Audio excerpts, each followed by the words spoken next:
नमस्ते। नेपालमा banking career धेरैको सपना हो होइन त? तर त्यो सपनालाई आजको कडा प्रतिस्पर्धामा साकार पार्न पुरानो तरिकाले मात्रै पुग्दैन, केही नयाँ रणनीति अपनाउनै पर्छ। आज हामी एउटा यस्तै उत्कृष्ट करियर अवसर र त्यसलाई हासिल गर्ने एउटा एकदमै आधुनिक तरिकाको बारेमा कुरा गर्दैछौँ।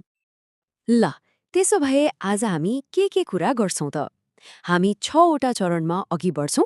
सुरुमा ब्याङ्किङ क्यारियरको आकर्षणबारे बुझ्छौँ, त्यसपछि एउटा वास्तविक अवसर अनि त्यसको चुनौतीबारे कुरा गर्छौँ, र अन्त्यमा सबैभन्दा महत्त्वपूर्ण कुरा एआईको प्रयोग गरेर त्यो चुनौतीलाई कसरी अवसरमा बदल्न सकिन्छ भन्नेबारे विस्तृतमा हेर्नेछौँ। सुरुमा त ब्याङ्किङ क्षेत्र नै किन? आखिर किन यति धेरै मानिसहरू यो क्षेत्रप्रति आकर्षित हुन्छन्? यसको पछाडि केही बलिया कारणहरू छन् जसले हरेक वर्ष हजारौंलाई यसतर्फ तान्ने गर्छ। यसका पछाडि खासमा 3वटा मुख्य कारणहरू छन्। पहिलो, एउटा स्थिर र सुरक्षित जागिर। दोस्रो, करियरमा अघि बढ्नका लागि प्रशस्त अवसरहरू। र तेस्रो, समाजमा पाइने सम्मान। यी कुराहरूले गर्दा ब्याङ्किङ एउटा जागिर मात्र नभएर एक प्रतिष्ठित करियर बन्न पुग्छ। तर सपना देख्नु र त्यसलाई पूरा गर्नु फरक कुरा हो। प्रश्न उठ्छ, नेपाल जस्तो ठाउँमा एउटा टप टियर ब्याङ्किङ जागिर कसरी पाउने त? अब हामी यही प्रश्नको जवाफ खोज्ने प्रयास गर्नेछौँ। ल, अब सिद्धान्तको कुरा मात्र नगरौँ, एउटा वास्तविक भर्खरै खुलेको अवसरलाई नै हेरौँ न। यसले हामीलाई काल्पनिक कुराबाट निकालेर अहिलेको यथार्थमा ल्याउँछ। जस्तै हेर्नुहोस्, नेपालको एउटा नाम चलेको ए क्लास कमर्सियल ब्याङ्कले भर्खरै इन्टर्नल अडिट र इन्फर्मेसन टेक्नोलोजी जस्ता महत्त्वपूर्ण विभागका लागि केही पदहरूमा दरखास्त आह्वान गरेको छ। यो तालिकाले एकदमै स्पष्ट पारेको छ। हेर्नुहोस् त, एसिस्टेन्ट लेभलको लागि सम्बन्धित विषयमा स्नातक र कम्तीमा 1 वर्षको अनुभव चाहिने रहेछ। त्यस्तै अफिसर लेभलको लागि चाहिँ 2 देखि 3 वर्षको अनुभव मागिएको छ। यहाँ केही अरू पनि ध्यान दिनुपर्ने कुराहरू छन् है। जस्तै इन्टर्नल अडिटको लागि सेमी क्वालिफाइड चार्टर्ड एकाउन्टेन्ट्सलाई प्राथमिकता दिएको छ, अनि 3 वर्षको आर्टिकलसिपलाई पनि अनुभवमा गणना गरिनेछ, जुन एकदमै राम्रो कुरा हो। उमेरको हद र आवेदन दिने अन्तिम मिति पनि स्पष्ट नै छ। अवसर त एकदमै राम्रो छ, तर यहाँनिर एउटा ठूलो तर आउँछ, त्यो हो चुनौती। अब हामी उम्मेद्वार र अवसरको बीचमा उभिएको त्यो वास्तविक पर्खालको बारेमा कुरा गर्नेछौँ। वास्तविकता यही हो, र यो निकै कटु छ। सिट थोरै हुन्छन्, तर आवेदन दिने हजारौं। यो भिडबाट आफूलाई अव्वल साबित गर्नु नै सबैभन्दा ठूलो चुनौती हो। र यहीँनिर कुरा गम्भीर हुन्छ। अब त पुरानो जमानाको जस्तो किताबका पाना पल्टाएर घोकेर मात्रै पास हुने दिन गयो।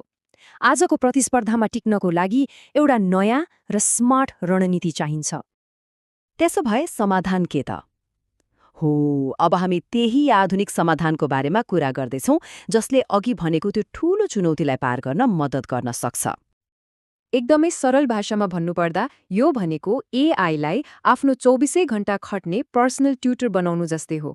यसले गाह्रो विषयहरू बुझ्न, तयारी गर्न र परीक्षाको लागि अभ्यास गर्न मद्दत गर्छ, जुनसुकै बेला जहाँसुकैबाट।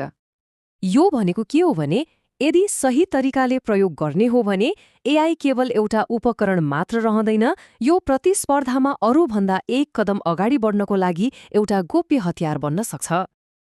ल, धेरै सैद्धान्तिक कुरा भयो, अब यसलाई व्यवहारमा कसरी उतार्ने त?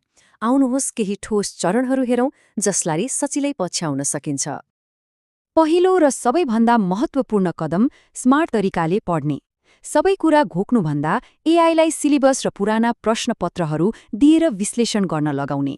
यसले कुन कुन टपिकबाट धेरै प्रश्न सोधिन्छ भनेर पत्ता लगाइदिन्छ, जसले गर्दा अध्ययन एकदमै केन्द्रित र प्रभावकारी हुन्छ। अब दोस्रो चरणमा आउँछ उत्तर लेख्ने कला। आफूले एउटा उत्तर लेख्ने अनि त्यसलाई एआईलाई दिएर सोध्ने, ल, यसलाई एउटा कडा जाँचकीले जस्तै चेक गर त। एआईले कहाँ सुधार गर्नुपर्छ, कस्तो भाषा प्रयोग गर्नुपर्छ, कहाँ डाटा हाल्नुपर्छ, सबै सुझाइदिन्छ। र यहाँ हेर्नुहोस् त, फरक कति पर्छ। एउटा सामान्य उत्तर जहाँ सायद 10 मा 4 आउँथ्यो, त्यसमा व्यावसायिक भाषा र सान्दर्भिक तथ्याङ्क थपेपछि त्यो उत्तर 8 अङ्क ल्याउने स्तरको बन्न सक्छ। यो नै एआईको कमाल हो। अनि कुरा यतिमै सकिँदैन, अरू पनि तरिकाहरू छन्। जस्तै देशको अर्थतन्त्रको पछिल्लो डेटा चाहियो, एआईलाई सोध्ने, उसले तुरुन्तै खोजिदिन्छ। गणित वा आइक्यूका प्रश्नहरू छिटो हल गर्ने तरिका चाहियो, एआईले त्यसको लागि पनि सर्टकट तरिकाहरू सिकाइदिन्छ। ल, अब हामी सबैभन्दा महत्त्वपूर्ण कुरामा आइपुग्यौं, प्रविधि र मान्छेको दिमागको संयोजन। यो नै सफलताको अन्तिम सूत्र हो। यो कुरामा एकदमै स्पष्ट हुनुपर्छ। एआई मेहनतको विकल्प होइन, सहयोगी मात्र हो। यसको काम हाम्रो मेहनतलाई कम गर्ने होइन, बरु हाम्रो मेहनतलाई अझ बढी तिखार्ने र सही दिशा दिने हो। यसको मतलब के हो भने डाटा खोज्ने, तथ्यहरू जम्मा गर्ने जस्तो झन्झटिलो काम एआईलाई जिम्मा दिने अनि आफूले चाहिँ त्यो जानकारीलाई गहिरोसँग बुझ्न र विश्लेषण गर्नमा समय लगाउने।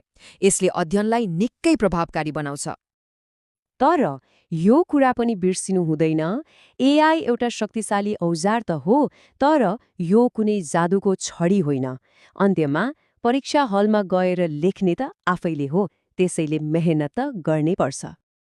त्यसो भए अब सोच्नुपर्ने कुरा यो छ, यस्तो शक्तिशाली औजार हातमा हुँदा आफ्नो करियरको यात्रामा अर्को कदम के चाल्ने त? निर्णय आफैले गर्नुपर्ने हुन्छ।